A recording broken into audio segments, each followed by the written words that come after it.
encore raté. Amélie Nothomb a été coiffée au poteau, à l'occasion de la remise du prix Goncourt, ce 3 novembre au restaurant Drouan, dans le quartier de l'Opéra à Paris. C'est le Sénégalais Mohamed Mbougar Sarr qui a remporté la timbale avec la plus secrète mémoire des hommes.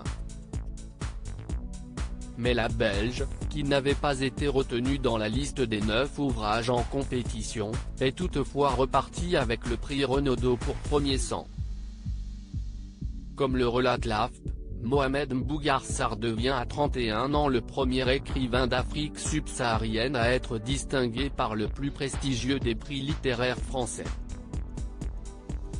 L'écrivain inconnu du grand public l'a emporté dès le premier tour, avec 6 voix sur les 10 du jury. Je ressens beaucoup de joie. Tout simplement. Je n'ai pas encore de mots pour en parler, a-t-il relaté, se disant très reconnaissant et heureux. Avec ce jeune auteur, on est revenu aux fondamentaux du testament du Goncourt.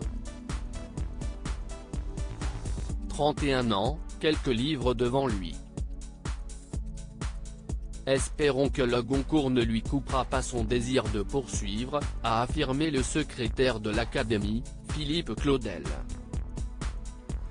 Le prix Goncourt, décerné par un jury de 7 hommes et 3 femmes, rapporte un chèque de 10 €, mais il garantit des ventes en centaines de milliers d'exemplaires.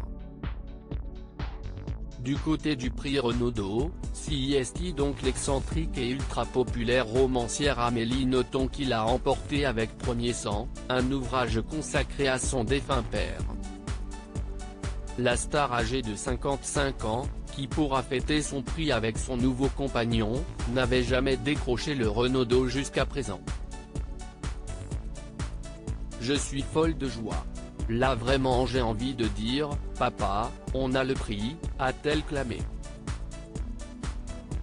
Bien sûr, elle aurait aussi beaucoup aimé remporter le Goncourt, prix qui lui échappe depuis ses débuts dans les années 1990. Soyons clairs, je n'aurai pas le Goncourt. Si je ne l'ai pas eu pour Soif, je ne l'aurai jamais. Cela m'aurait bien sûr fait très plaisir, mais cela n'a aucune importance.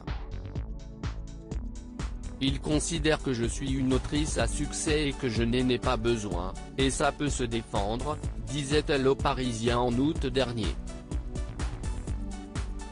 Récompense ou pas, Amélie Nothomb est l'une des plus grosses vendeuses en France et, avec l'argent de ses droits d'auteur, elle sait comment se faire plaisir.